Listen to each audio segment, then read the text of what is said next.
저는 지금 서울에 살고 있는 40 초반의 이한나라고 해요.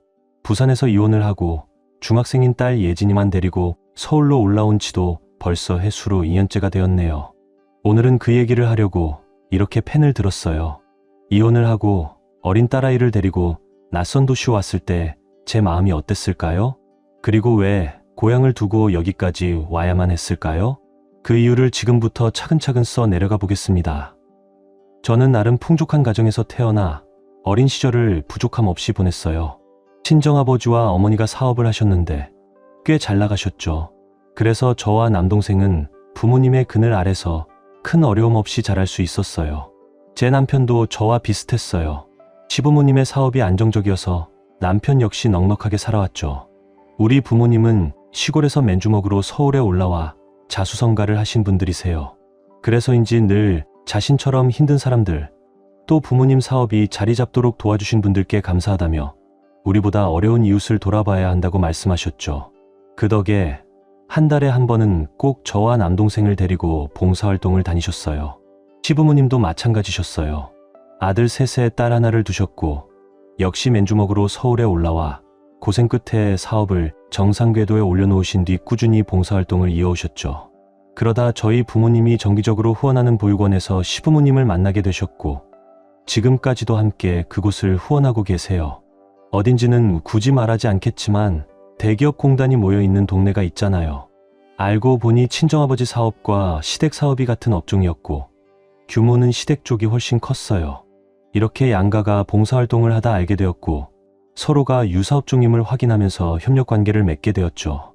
그리고 가족끼리 함께 다니다가 남편과 제가 성인이 되자 사돈을 맺자는 이야기가 오갔어요. 남편은 3남 1녀 중 셋째 아들이었고 저는 친정의 맏딸이었어요. 남편은 저를 만나기 전 3번 연애를 했는데 결혼까지 이어지지는 못했다고 맞선 자리에서 솔직하게 털어놓더군요. 남편은 여러 면에서 나쁘지 않았고 성품도 괜찮아 보여서 저는 결혼을 결심했어요.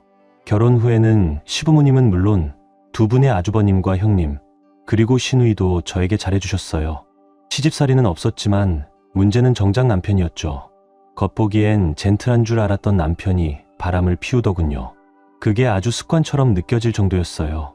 바람을 피우고도 뻔뻔하게 행동하는 남편을 보면서 아내로서도 인간으로서도 무시당하는 것 같았어요. 한 번은 너무 자존심이 상해서 이렇게 말했어요. 당신 계속 나 무시하고 대놓고 바람 필 거야? 그럼 나도 가만히 있지 않을 거야. 부모님께 다 말씀드릴 거고 그래도 계속 이러면 이혼하는 수밖에 없어. 그러자 남편은 그러시든가. 당신 마음대로 하세요. 꼴리는 대로 하라면 전 따를게요. 라며 비아냥거리는 듯 대답했죠. 저는 적어도 미안하다, 고치겠다라는 말을 들을 줄 알았는데 도리어 제가 죄인이라도 된 듯 주객이 전도돼 버렸어요. 아니, 그래도 사람인데 한동안은 자중할 줄 알았거든요. 그런데 한 달도 안 돼서 대낮에 젊은 여자와 팔짱을 끼고 시내를 활보하는 걸 제가 직접 본 거예요. 혹시라도 그 모습을 예진이가 봤다면 어쩔 뻔했겠어요? 저와 눈이 마주쳤음에도 뻔뻔하게 지나쳐가는 남편을 저는 그대로 가로막았어요. 당신 정말 이럴 거야? 내가 그렇게 얘기했는데도 꼭 이렇게까지 해야겠어. 부끄럽지도 않아. 딸 앞에서조차. 그런데 남편은 너야말로 내 말 무시하는 거 아냐? 내가 뭘 했어? 만나고 싶은 사람 다 만나고 하고 싶은 거 다 하라고 했잖아. 멍석 깔아줘도 못하면서 왜 그래? 라며 도리어 큰 소리를 치더군요. 저는 울분이 치밀어 올라서 세상에 이런 남편이 어딨어?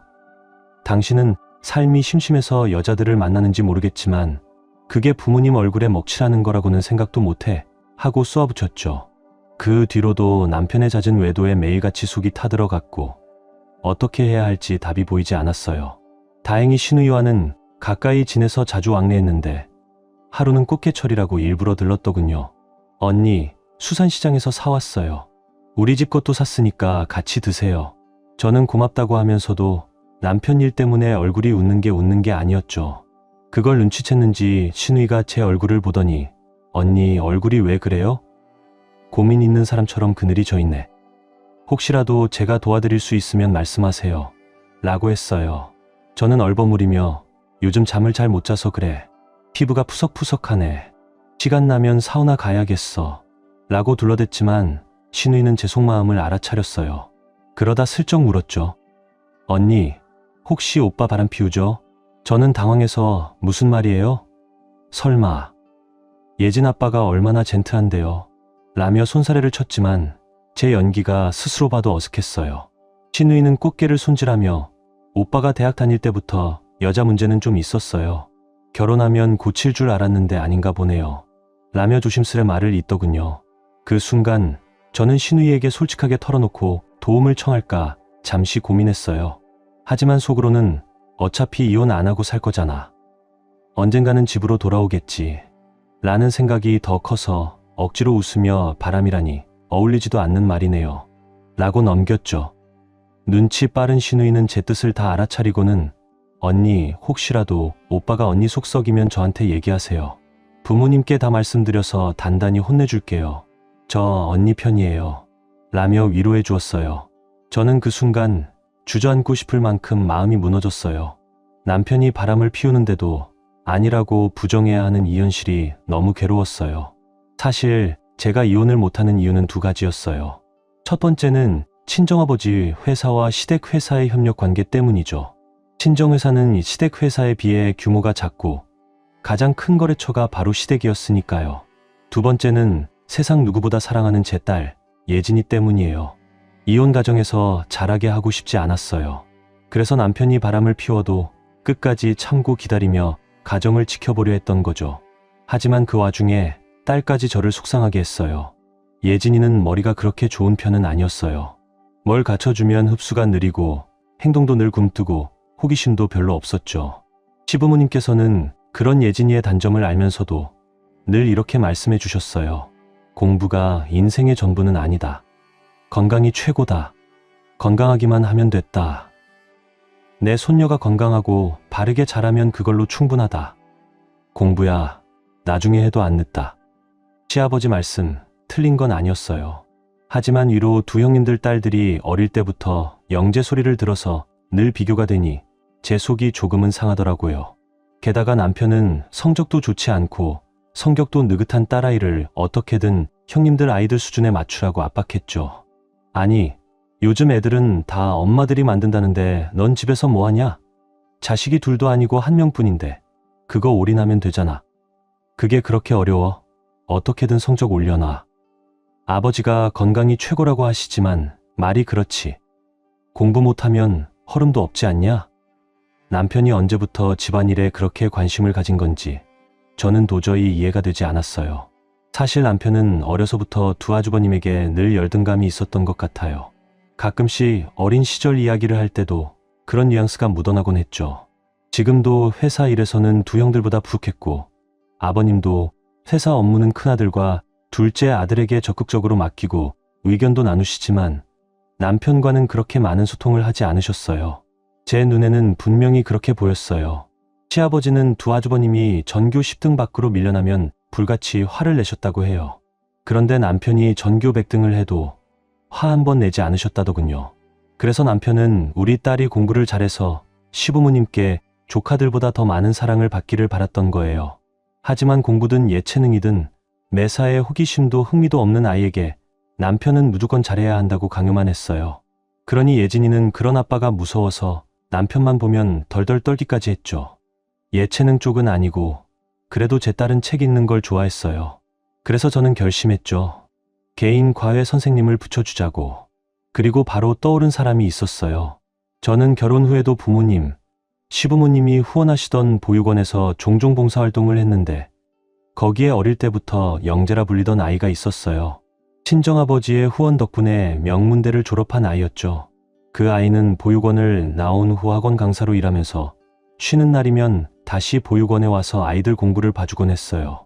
차분하고 참한 성품에 아이들을 상냥하게 대하니 아이들도 잘 따랐죠.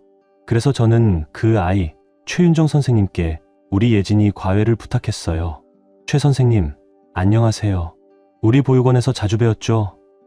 다름이 아니라 제 딸 과외를 좀 부탁드리려고요. 본의 아이들을 참 잘 가르치시던데 우리 예진이도 선생님께 부탁드리고 싶어요. 어떠세요? 학원에서도 아이들을 가르치신다던데 시간 내주실 수 있을까요? 최 선생님은 곧바로 수락해 주셨어요. 당연히 시간 내드려야죠. 사실 어떻게든 사장님 은혜를 갚고 싶었어요. 사장님 덕분에 제가 하고 싶은 공부 마음껏 하고 대학까지 졸업할 수 있었잖아요. 정말 감사합니다. 최선을 다해 가르쳐 볼게요. 저는 고마운 마음에 후한 대우를 해드렸어요. 제 선택은 옳았더군요. 예진이는 과외 수업을 받고부터 성적이 쑥쑥 올랐고 선생님과도 언니 동생처럼 잘 지냈어요. 결국 시험 성적이 좋아야만 들어갈 수 있는 중학교에도 합격했죠. 남편은 물론 시부모님도 무척 기뻐하셨어요. 남편은 한 번도 저를 칭찬한 적이 없었는데 딸이 합격하자 이렇게 말했죠. 거봐. 하면 된다니까. 당신 그동안 고생했어. 내가 바라는 게 바로 이런 거였어. 우리 부모님은 공부 잘하는 자식뿐만 아니라 공부 잘하는 손주를 더 예뻐하신다니까. 남편에게 처음으로 칭찬을 듣고 시부모님께 인정도 받으니 기분이 좋았어요. 그래서 저는 더 많은 보수를 드리고 중학교 때도 계속 과외를 부탁드렸죠. 그런데 어느 순간 느낌이 이상했어요. 선생님의 옷차림과 표정이 달라졌거든요. 여자의 촉이랄까 연애를 하는 것 같았어요. 20대 후반의 젊고 예쁜 나이에 연애를 하는 건 당연한 일이죠. 그런데 불길하게도 그 상대가 다름 아닌 제 남편 같았어요. 한 번은 선생님이 약속 시간보다 한참 늦게 왔는데 남편의 향수 냄새가 진하게 배어 있었어요. 설마 아니겠지. 저는 애써 아니라고 결론 내렸어요. 아무리 바람둥이라도 제 아이 과외 선생님과 그것도 나이가 20살은 차이 나는 사람과 설마. 하지만 또 다른 날 예진이가 시험 때문에 늦게까지 수업을 하고 있었고 마침 남편이 일찍 퇴근해 있었어요. 저는 미안한 마음에 선생님께 저녁을 대접하려 했죠. 선생님, 오늘 저희 집에서 식사하고 가세요. 아니에요, 어머니. 오늘은 늦을 것 같아요. 다음에 맛있는 거 해주세요. 그런데 남편이 서재에서 나오더니 굳이 붙잡는 거예요. 아니에요, 선생님. 저녁 드시고 가세요. 늦으면 제가 모셔다 드릴게요. 우리 딸을 위해 이렇게 애써주시는데 이 정도는 저희가 해야죠. 처음으로 남편이 집 손님에게 저녁을 권하는 걸 보며 저는 의아했죠. 결국 우리 셋이 함께 식탁에 앉았는데 그때 저는 확신했어요. 남편과 최 선생님이 내연 관계라는 걸. 남편은 새우간장 새우껍질을 직접 벗겨 선생님 밥 위에 올려주고 갈치구이 살을 발라 얹어주는 등 젊은 연인들이나 할 짓을 하고 있었어요. 더 기가 막힌 건 옆에 예진이가 있었는데도 둘은 전혀 거리낌이 없었다는 거예요. 식사 후에도 남편은 굳이 선생님을 집까지 바래다 주겠다며 나섰고 예진이는 와, 우리 아빠 진짜 멋지다. 선생님, 우리 아빠 멋지시죠? 라며 전혀 눈치채지 못했어요. 그날 밤 저는 남편이 잠들 때까지 기다렸다가 남편 차의 블랙박스를 확인했어요. 음성까지 녹음되는 걸 알았으니까요. 카드를 열어본 순간 두 사람이 이미 오래전부터 깊은 내연 관계였다는 게 드러났어요. 순간 저는 미쳐버릴 것 같았어요. 남편은 원래 그런 사람이라 쳐도 최 선생님이 제가 얼마나 잘해줬는데 우리 아버지 은혜까지 입은 사람이 어떻게 그럴 수가 있죠? 다음 날 저는 선생님을 불러 앉았습니다. 최 선생, 난 정말 기가 막혀. 어떻게 우리 아버지를 배신할 수가 있어? 당신 입으로 그랬잖아. 우리 아버지 덕분에 공부했고 은혜 갚고 싶었다고. 그런데 제자 아버지랑 놀아나. 그것도 더럽게 추잡하게. 그러고도 내 아이 얼굴을 보며 수업할 수 있었어. 그렇게 뻔뻔한 사람이야? 최 선생님은 고개를 숙이며 말했어요. 저도 사모님과 같은 마음이었어요. 사장님이 절 찾아왔을 때 안 된다고 했습니다. 사모님 부모님을 봐서라도 안 된다고 몇 번을 밀어냈어요. 시아버지 말씀이 틀린 건 아니었지만 이로 두 형님들 딸들이 어려서부터 영재 소리를 들으니 늘 비교가 되었고 제 속은 조금씩 상하더라고요. 게다가 남편은 성적도 좋지 않고 성격도 느긋한 딸아이를 어떻게든 형님들 아이들 수준에 맞추라고 압박했죠. 아니, 요즘 애들은 다 엄마들이 만든다는데 넌 집에서 뭐하냐? 자식이 둘도 아니고 한 명뿐인데 그거 올인하면 되잖아. 그게 그렇게 어려워. 어떻게든 성적 올려놔. 아버지가 건강이 최고라고 하시지만 말이 그렇지. 공부 못하면 허름도 없지 않냐? 남편이 언제부터 집안일에 관심을 가졌다고 이런 말까지 하는지 이해가 되지 않았어요. 사실 남편은 어릴 적부터 두 아주버님에게 열등감이 있었던 것 같아요. 가끔 어린 시절 이야기를 꺼내면 그런 뉘앙스가 은근히 묻어났죠. 지금도 회사 일에서는 두 형들보다 푸석했고 아버님도 업무는 큰아들과 둘째 아들에게 적극적으로 맡기고 의견을 나누시지만 남편과는 그리 많은 소통을 하지 않으셨어요. 제 눈에는 분명 그렇게 보였어요. 시아버지는 두 아주버님이 전교 10등 밖으로 밀려나면 불같이 화를 내셨다는데 남편이 전교 100등을 해도 화를 내지 않으셨다고 하더군요. 그래서 남편은 우리 딸이 공부를 잘해서 시부모님께 조카들보다 더 많은 사랑을 받기를 바랐던 거예요.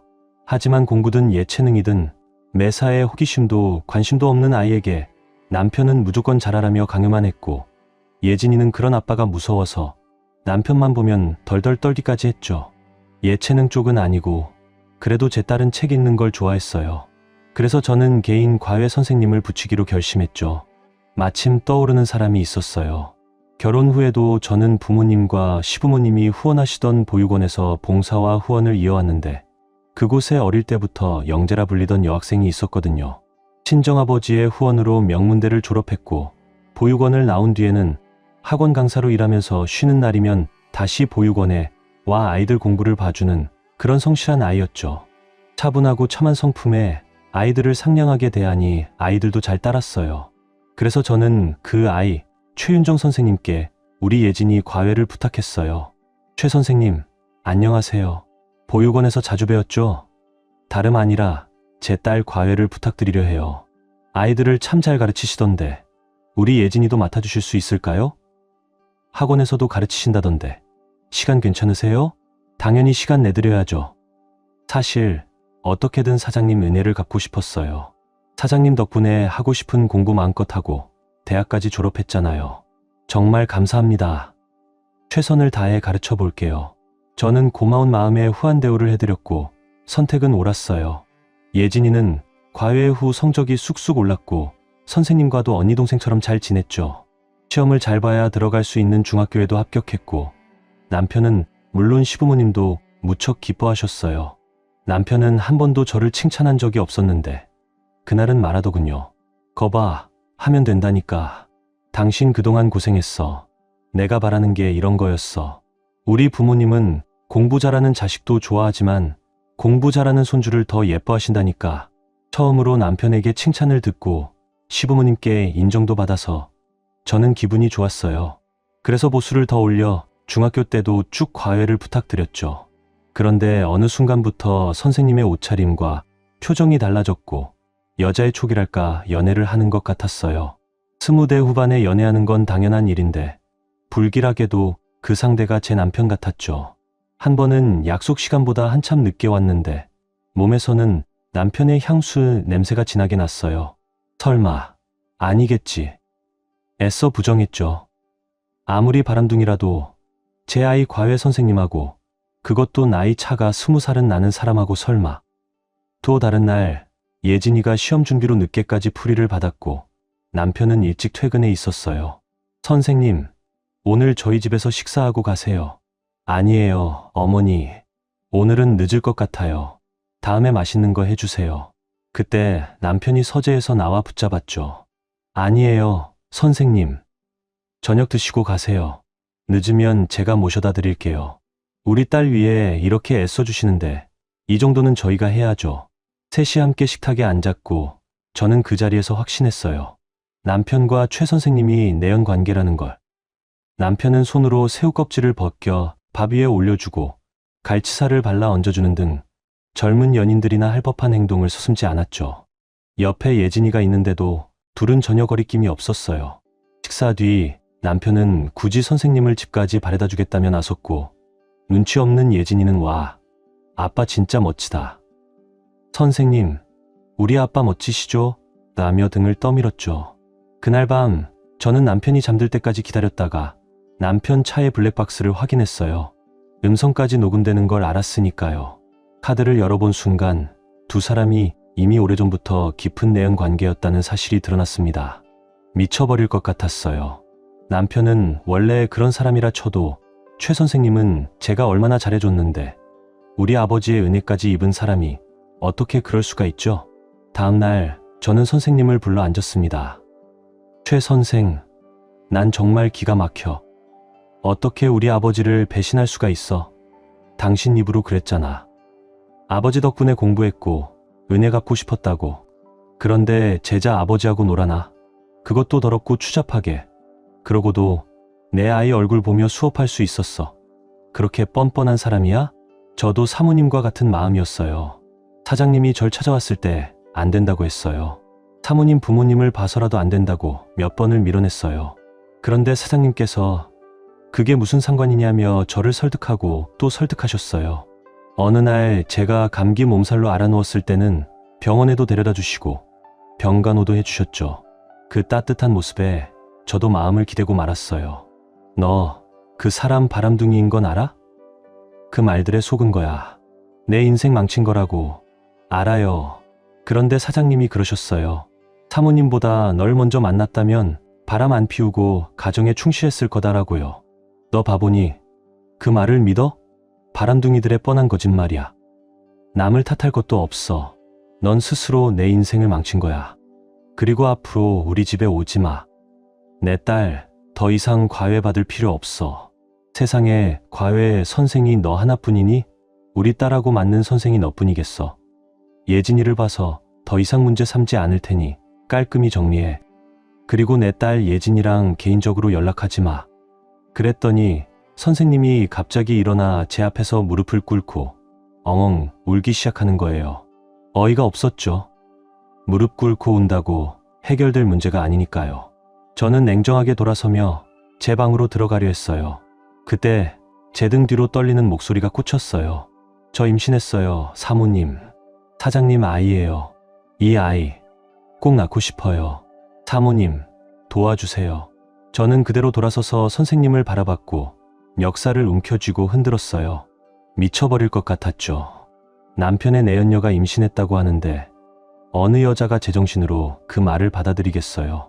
뭐라고? 나더러 도와달라고. 내가 뭘 도와줘? 내가 내 남편 좋아서 가진 아이를 내가 왜 도와줘야 해? 이제 보니 문제가 남편만이 아니었네. 내가 아주 날 만만히 본 거지. 내가 이렇게 말하면 아이 낳을 때 내가 미역국이라도 끓여줄 줄 알았어? 선생님은 말문이 막혔고 저는 더욱 답답했어요. 남편의 잦은 바람은 있었어도 임신은 처음이었으니까요. 사모님, 저 보기 싫으시겠지만 그래도 저와 예진이 관계를 생각해 주세요. 정이 너무 많이 들었어요. 예진이가 고등학교에 입학할 때까지만 함께하게 해주세요. 솔직히 성적도 제 덕에 오른 거잖아요. 예진이가 공부를 잘하니 사모님도 사장님께 인정받으셨고 시댁에서도 대우받으시잖아요. 제발 예진이를 봐서라도 저를 자르지 말아주세요. 그것만 약속해 주시면 사모님 자리는 넘보지 않을게요. 뭐라고? 지금 나 협박하니 임신했다고 내 자리를 꿰찰 줄 알아? 그 사람이 나랑 이혼하고 너랑 재혼이라도 할 줄 알았어? 꿈 깨. 넌 내 남편이 잠시 가지고 놀다 버릴 인형 같은 존재야. 어린 게 꿈이 크네. 사모님께서 제 말을 들어주지 않으시면 뱃속의 아이가 예진이 동생이라고 말할 거예요. 정말이에요. 예진이가 사실을 알게 되면 어떨까요? 전 여기까지 온 마당에 못할 게 없어요. 예진이 이야기가 나오자 저는 무너져 버렸어요. 으름장으로 들을 수도 있었지만 그 순간만큼은 묘한 진심이 느껴졌달까요. 짧은 찰나에 수많은 경우의 수가 스쳐갔고 저는 결론을 내렸습니다. 좋아. 그럼 예전처럼 우리 딸 과외해요. 대신 내 딸 앞에서 뱃속의 아이가 내 남편의 아이, 내 동생 같은 말 단 한마디도 하지 마요. 그런 말 했다간 내가 최 선생 가만두지 않을 거예요. 그리고 우리 딸 반드시 시아버지가 원하시는 고등학교에 진학시켜요. 알았죠? 한 가지 더. 지난번 저녁처럼 내 남편과 이상한 분위기 만들지 마요. 내가 한 말 어기면 가차없이 내 눈앞에서 사라져요. 속이 문드러져 갔지만 저는 마음을 다잡을 수밖에 없었어요. 제가 무너지면 제 딸은 어떻게 해요? 남편의 바람이 한두 번도 아니고 속 썩이는 일도 어제오늘이 아닌데 내 남편이 아니다라는 마음으로 같은 집에 살면서도 남처럼 대했죠. 그러니 오히려 견딜만 하더군요. 어느 날 예진이 과외 수업을 마치고 최 선생이 집을 나서는데 마당에서 픽 쓰러졌어요. 임신 중이라 저는 기겁을 했죠. 곧장 119를 불러 응급실로 달려갔고 잠시 뒤 의식이 돌아왔어요. 의사가 말하길 몇 가지 검사 수치가 정상이 아닌 것 같다. 정밀 검사를 받아보시겠느냐고 했죠. 그런데 선생님은 됐다며 도리지를 하고 집에 가겠다고 했어요. 저는 걱정돼서 붙들었어요. 최 선생, 검사 받고 가요. 홀몸도 아니잖아요. 집에 가면 혼자일 텐데 끼니라도 제대로 챙겨 먹겠어요? 당신 하는 짓은 도와주고 싶지 않지만 같은 여자로서 하는 말이에요. 건강한 아이 낳아야 하잖아요. 검사요? 저 건강해요. 잠깐 빈혈이 와서 쓰러진 거예요. 집에 가서 푹 자면 괜찮아질 거예요. 고집 부리지 마. 이왕 병원 온 김에 검사 받고 가. 시간이 얼마나 걸린다고. 의사 선생님이 아무렇지도 않은데 괜히 검사하자고 하겠어. 뭔가 의심스러우니까 그러는 거지. 알았지? 나 간호사한테 얘기한다. 사모님, 잠깐만요. 드릴 말씀이 있어요. 선생님은 한동안 말문을 닫고 뜸을 들이다 마침내 입을 열었어요. 사모님, 사실은 저 위암이에요. 말기래요. 병원에서 암 치료를 받는 중이었는데 임신을 하게 됐어요. 그래서 지금 일부러 치료를 중단하고 있어요. 뭐라고? 위암이라고. 그것도 말기라고. 그런데 그 몸으로 임신을 했다고. 최 선생 생각이 있는 거야, 없는 거야? 자기 몸을 그렇게 함부로 굴려도 돼? 어쩌려고 그래? 그 몸으로 아이를 낳으면 아이는 정상이래? 세상에 똑똑한 사람이 왜 그렇게 무지해? 저는 너무 속이 상해 아픈 사람 앞에서 생각나는 대로 쏟아냈어요. 말하자면 위암 환자가 아이를 낳으면 산모도 아이도 정상일 수 있겠냐는 거죠. 그러다 최 선생이 잘못되면 그 아이는 어떻게 하느냐고요. 아이의 아버지가 남편이니 제가 키우라는 건가요? 답답하고 화가 나서 저는 가슴을 치며 분을 사겼어요. 그때 선생님이 눈물을 왈칵 쏟기 시작했어요. 이제야 사태 파악을 하나보다 했는데 뒤이어 나온 말에 저는 또 얼어붙었죠. 사장님은 제가 임신했다고 했을 때 좋아하셨어요. 아들이면 좋겠다고도 하셨고요. 그래서 위암 말기라는 사실을 고백했더니 사장님이 가차없이 저를 버리셨어요. 재수 없다. 아픈 년이 엉겨붙어 송장 치우기 시키냐면서 2번 다시 연락하지 말라고 가버리셨어요. 그럴 줄 알았죠. 그 인간이라면 그러고도 남을 사람. 근데 최 선생, 정말 궁금해서 묻는 거야. 정말 아이 낳을 생각이야? 낳아서 어쩔 건데? 혹시라도 당신이 잘못되면 누가 키워? 보육원에 말씀드렸어요. 제가 자란 그 보육원에요. 혹시 제가 잘못되면 제 아이를 봐달라고요. 전 친부모에게 버림받았어요. 그런 제가 제 부모와 똑같은 짓을 할 순 없잖아요. 전 아이를 버리고 싶지 않아요. 제게 온 선물이니까 꼭 낳아서 제 생명이 다하는 날까지 함께하고 싶어요. 그래서 돈을 조금이라도 더 벌어두려고 사모님 댁 과외를 부탁드렸던 거예요. 죄송하지만 앞으로도 과외 더 하게 해주세요. 부탁이에요, 사모님. 제발요. 그 말을 듣는데 정말 미쳐버릴 것 같았어요. 이 미련한 여자의 말을 듣고 제가 모질게 굴지 못하겠더라고요. 이 얘기를 듣고도 이 여자를 병원에 혼자 두고 가버리면 제 자신을 제가 용서하지 못할 것 같았어요. 남들이 들으면 저더러 보살이냐 호구냐 하겠지만 과외 선생이 한 여자로서 너무 불쌍하고 가여워서 모른 척할 수가 없었어요. 가여운 이 여자를 짓밟은 제 남편이 미웠죠. 저는 과외 선생에게 흰 닿는 데까지 우리 딸 예진이 과외를 계속 맡아달라고 했고 혹시 혼자 있다가 쓰러져 의식을 잃을까 싶어 아프면 언제든 제게 연락하라면서 선생님 집 비밀번호를 알려달라고 했어요. 처음엔 싫다고 하더니 끝내 번호를 알려주었고 저는 자주 그 집을 드나들며 먹을 것을 넣어두곤 했죠. 그러던 어느 날이었어요. 과외 선생이 우리 집에 올 시간이 한참 지났는데 늦는다는 연락이 없더라고요. 핸드폰으로 몇 번이나 전화를 했지만 끝내 받질 않았어요. 이런 날이 올 거라 생각은 했지만 막상 닥치니 안절부절해지더군요. 놀란 가슴을 부여잡고 저는 과외 선생 집으로 달려갔어요. 아니나 다를까 집에 들어가 보니 선생이 쓰러져 있더군요. 하혈로 거실 바닥엔 피가 흥건했고요. 119를 불러 병원으로 갔는데 유산이라고 했어요.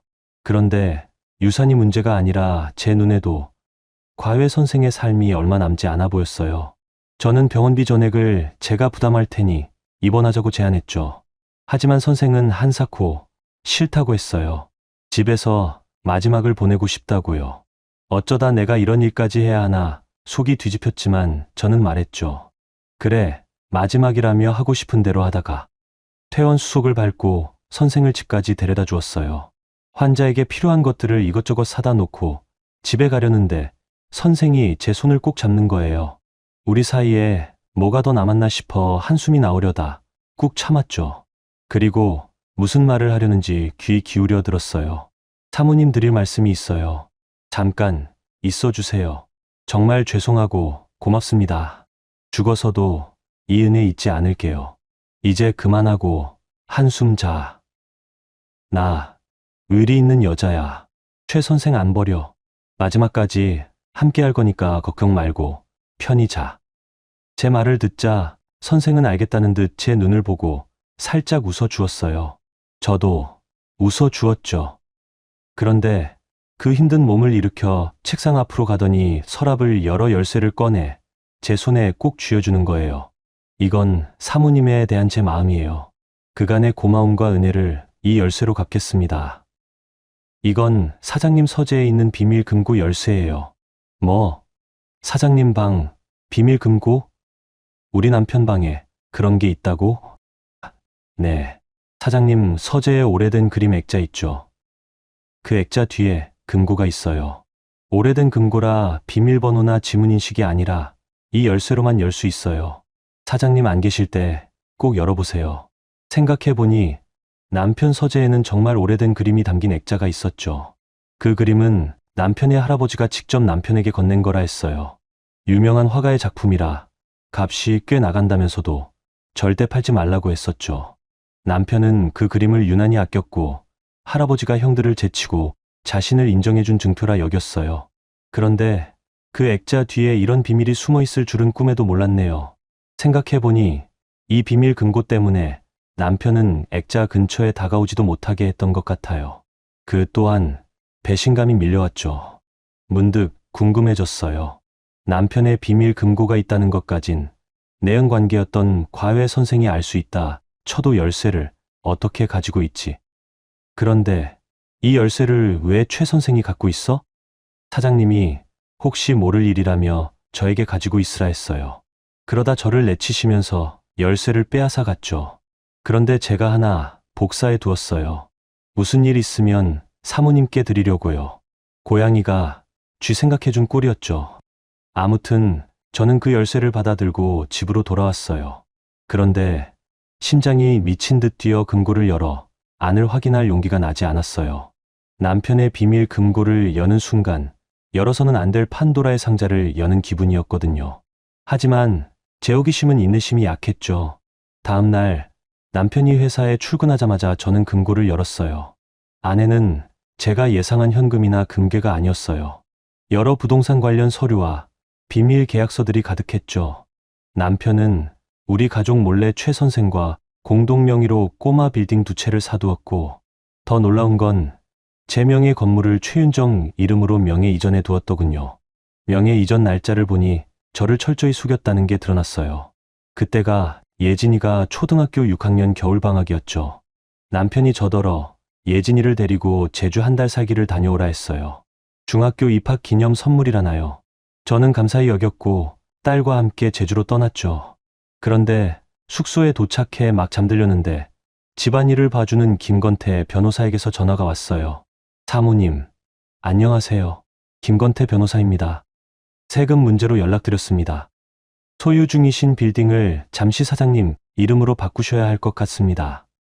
법이 바뀌어 사모님 앞으로 두면 세금이 많이 나옵니다. 사장님 앞으로 돌리면 사업자 감면으로 세금이 3분의 1 정도 줄어들 것 같습니다. 그럼 그렇게 해야죠.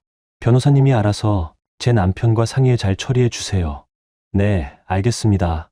담당 세무사도 연락드릴 테니 협조 부탁드립니다. 그렇게 전화를 끊었죠. 그리고 지금 이 서류들을 보니 남편은 작정하고 저를 제주로 보내놓고 건물주 이름을 최 선생 명의로 바꿔둔 거였어요.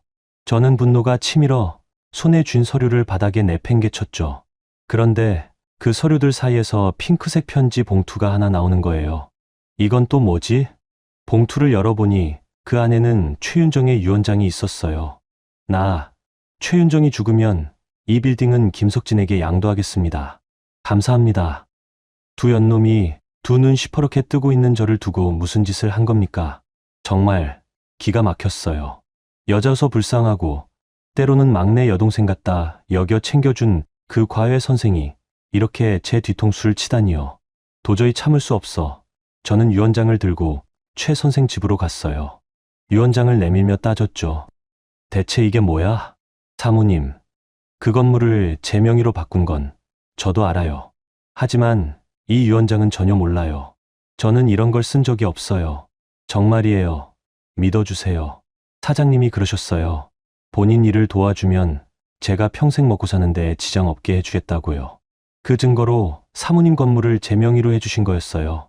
그런데 이런 유언장을 꾸밀 줄은 꿈에도 몰랐어요.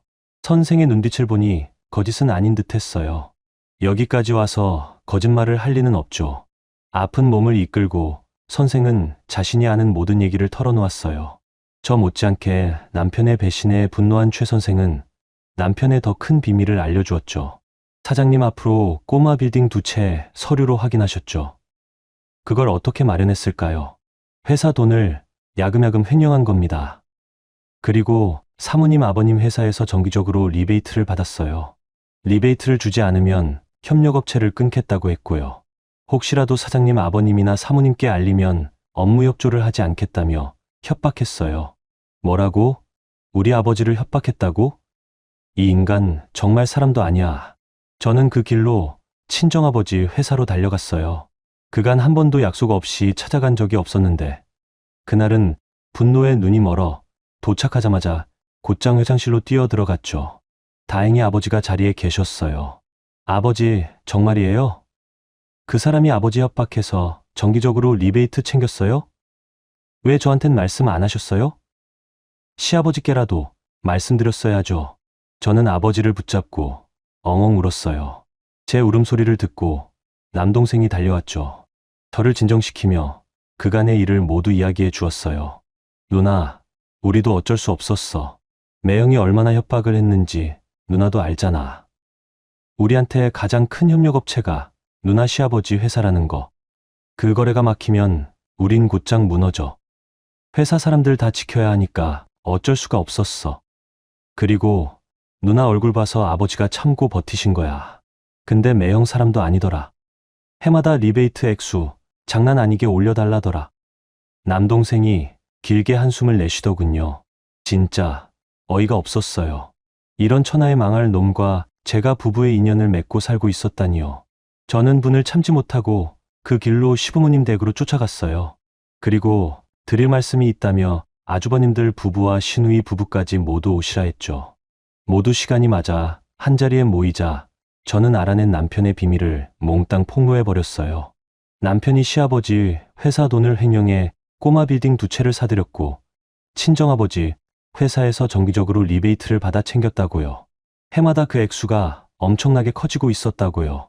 시아버지는 목덜미를 움켜쥐셨고 두 아주버님은 바로 사실 조사에 들어가 사실이면 경찰 조사를 의뢰하겠다고 했죠. 조사 결과 최 선생의 말이 하나도 틀리지 않았어요. 남편은 회사 돈을 빼 두 채의 빌딩을 구입했고 친정회사에도 반강제로 리베이트를 요구했더군요. 그런데 더 깜짝 놀랄 소식이 있었어요. 알고 보니 시아버지 회사 경리부 여직원과 남편이 내연관계였더라고요. 여직원을 꼬드겨 관계를 맺은 다음 회사 돈을 빼돌리고 이중장부를 만들라고 지시했답니다. 여직원은 처음에는 남편의 속셈을 알고 거부했대요. 그랬더니 남편이 너 유부녀잖아. 이혼당하고 싶어? 내 애들 다시는 못 보게 해줄까? 내가 시키는 대로 안 하면 유부남인 나랑 내연관계였다고 회사에 소문내서 잘리게 만들고 어디에도 재취업 못하게 이마에 주홍 글씨 새겨줄 테니 선택해. 라며 협박을 했다는 거예요. 겁을 먹은 여직원은 그때부터 남편이 시키는 대로 불법 작업을 했다고 하더군요. 제 딸의 아빠이자 제 남편이지만 세상에 이런 쓰레기 같은 인간이 또 있을까요? 이 일로 시댁은 발칵 뒤집혔고 시댁 식구들은 남편을 불러 저와 최 선생 그리고 여직원에게 사과하라고 호통을 쳤어요. 처음에 남편은 발뺌을 하더니 큰 아주버님이 모든 증거를 내놓고 변호사가 고소장까지 들이밀자 그제야 싹싹 빌며 죄를 인정했죠. 선처해 주세요. 용서해 주세요. 다 제가 생각이 있어서 그랬어요. 꼬마 빌딩은 후일 회사에 큰 도움이 될까봐 사둔 겁니다. 끝까지 말도 안 되는 변명만 늘어놓았어요. 하지만 누가 그걸 믿겠어요. 시아버지는 더는 용서할 수 없다며 말을 아끼셨죠. 그러자 남편이 아버지는 왜 저만 미워하세요? 어릴 적부터 왜 저만 아들 취급 안 하셨어요? 집안일도 회사 일도 중요한 건 전부 형들한테만 맡기고 전 무시하셨잖아요. 그래서 저도 제 목 챙긴 거예요. 아버지가 절 안 챙겨주실 거잖아요. 전 잘못 없어요. 아버지가 저를 이렇게 만든 거예요. 라며 끝까지 책임을 돌렸죠. 시부모님도 아주버님들도 형님들도 시누이도 어이가 없다는 표정이었어요. 시아버지는 단호히 말씀하셨어요. 내가 믿음을 주게 행동을 했어야지. 고등학교 때부터 여자나 쫓고 깡패짓이나 하고 공부는 뒷전이더니 대학도 겨우 들어가고 회사 와서는 일은 안 하고 그럴싸한 자리 욕심만 부리고 내가 널 뭘 믿고 일을 맡기고 중대한 사안을 상의하겠니? 이 아비를 원망하기 전에 내 자신부터 돌아봐, 이 자식아. 시댁은 남편을 정식으로 고발했습니다. 시아버지는 곧장 친정아버지를 찾아가 진심으로 사과했고 그간 남편이 챙긴 리베이트 전액을 보상하셨어요. 남편은 업무상 횡령으로 재판을 받았고 범행 기간이 길고 규모가 큰 데다 여직원을 협박한 죄질까지 불량해 징역 5년을 선고받았어요. 그리고 최 선생의 유언장을 위조한 정황은 횡령과 직접적 구성유거는 아니었지만 재판에서 언급되며 양형에 불리하게 작용한 듯했습니다. 남편은 양형이 부당하다고 항소했지만 항소심 재판부는 받아들이지 않았죠. 이에 남편은 법정에서 수위소리 지르며 내가 뭘 잘못했냐, 이 모든 게 아버지가 날 인정해 주지 않아서 생긴 일이라며 끝까지 자신의 잘못을 아버지 탓으로 돌렸어요. 저는 시부모님의 도움으로 이혼 절차를 수월하게 마쳤고 딸과 함께 서울에서 새로 시작하기로 결심했어요. 딸에게는 아버지의 죄를 직접적으로 말하진 않았습니다. 하지만 언젠가는 딸도 알게 되겠지요. 제 이혼 판결이 난 지 일주일 뒤 최 선생은 조용히 눈을 감았어요. 저와 예진이는 선생의 마지막 길을 함께 했습니다. 집을 정리하는데 편지 2장이 나왔어요. 한 장은 제게, 다른 한 장은 제 딸에게 쓴 편지였죠. 제게는 그저 미안하다. 생각이 짧았다. 용서해달라. 고, 예진이에게는 멋진 꿈을 이루라. 고, 딸은 편지를 읽고 제게 속삭였어요. 엄마, 선생님은 세상에서 제일 가지고 싶은 게 가족이래. 누구나 다 가진 가족이 없어서 선생님은 매일매일 울었대. 때로는